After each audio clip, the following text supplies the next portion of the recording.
walakin ka nun paeh mayunan kap naminate ikhfa abad ari ikhfa teh samar ari abad teh leuwih jauh kana naon jauhna kana nun ya jauh kana makhraj nun ari nun mah tina tungtung leta sok praktekeun heula na naon nu antel tungtungna nya nu antel teh ari kap mah tina puhu leta nya piraku jadi ganggerong ari kap mah tina puhu coba ka nu antel naon dina leta ka puhuna di tukang ya ka nu antal teh di dieu ye puhuna ari nun mah na ditungtung ti puhu ka tungtung tah dina huruf mah eta teh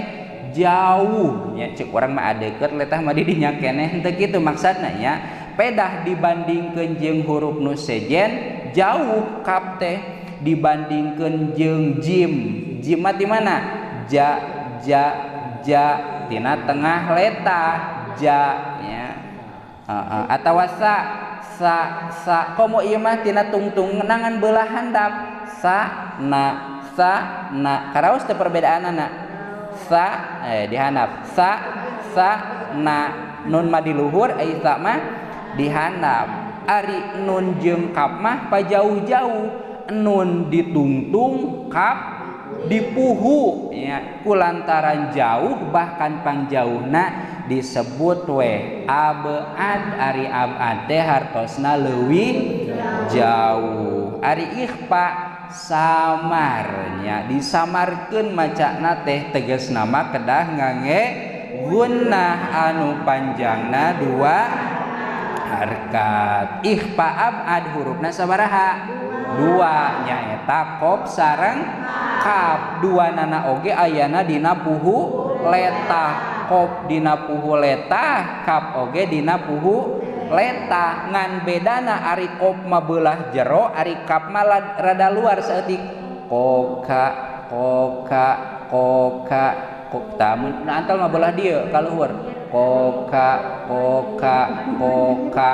kudu ngeunteung bari dicoroman ge kakak da pami bade ditingali nya hurufna dua nyaeta qaf sareng kaf ngan secara umum huruf ikhfa teh aya 15 ngan anu 15 dibagi 3 hiji ikhfa abad hurufna dua nyaeta naon qaf sareng kaf dua ikhfa aqrab hurufna 3 nyaeta to dal ta 3 ikhfa awsat hurufna 10 katalar can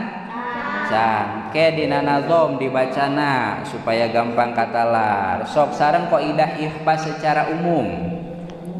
warabiul ikhfa'u indal fadili minal hurufi wajibun lil fadili hukum nun paeh jeung tanwin ka opatna ikhfa nyang harepan huruf sakantuna fi khamsatin min ba'di asrin ramzuha fi kilmi hadal baiti qad dhamantuha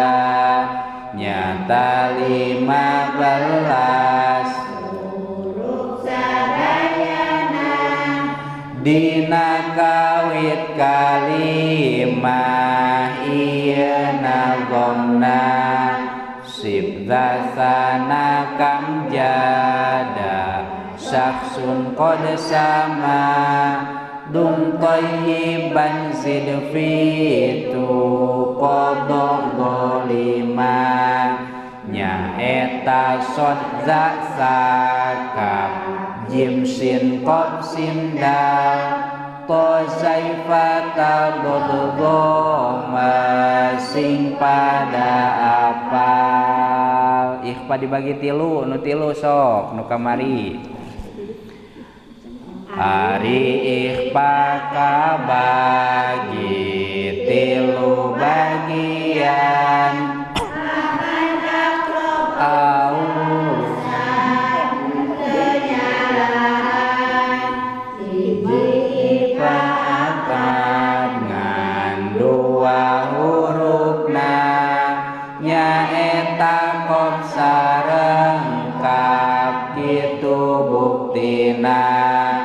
dua ikhfa akrob nganti luhurupna nyaeta kodal sakitu buktina tilu ikhfa ausat 10 hurufna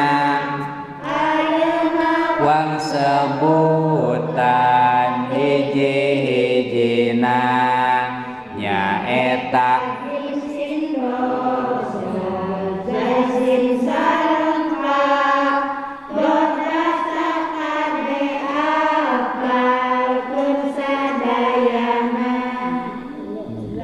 nyaeta jim sin dot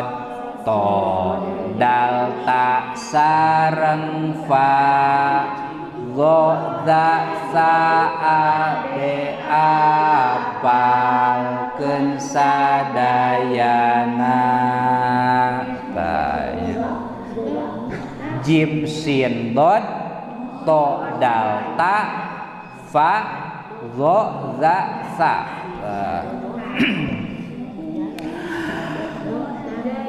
Tadi payun aya deui nya sakedap deui tos walakin ka dina ka mah sami jeung nu tadi nyaeta naon mad asli atawa mad tabii anu panjangna 2 harkat nu didinya aya wawu anu disukunkeun bari samemehna digo mahkeun atuh wawu teh statusna janten huruf kulantaran aya huruf mad atuh bakal aya istilah mad salajengna kulantaran sabada huruf mad teh kapayuna kapayuna aya naon aya hamzah didinya teh aya nu nangtung 2 ta nu kahiji mah alif nu kadua mah hamzah naon bentena alif jeung hamzah alif mah tara narima baris ari hamzah mah sok ta sok narima baris tuluy di dieu aya alif tapi samemehna dikumahakeun disukunkeun di dieu aya alif tapi samemehna disukunkeun sedengkeun alif bisa jadi huruf mad teh samemehna kudu kumaha dipatahkeun nya ari alif lamun hoyong jadi huruf mad mah samemehna kudu dipatahkeun ari di dieu alif ngan samemehna disukunkeun atuh ieu alif henteu jadi huruf mad da alif nu jadi huruf mad mah lamun samemehna dipatahkeun dina qaidah alif ku jabar syarat huruf madna alif lamun hoyong jadi huruf mad syarat memehna kudu dipatahkeun atawa dijabarkeun ari di dieu aya alif mah ngan samemehna disukunkeun atuh ieu alif teh dina bacaan mah kaya-kaya henteu aya atuh sabada wawu sukun teh langsung ngajeleng ka hareup nyaeta huruf naon hamzah berarti kulantaran sabada huruf mad teh kapayuna aya hamzah atuh disebatna Disebat nafar far'i jadi dina nu namina temat far'i pangna disebut mad peda panjang pangna panjang peda aya huruf mad pangna disebat far'i peda sabada huruf mad kapayuna aya hamzah.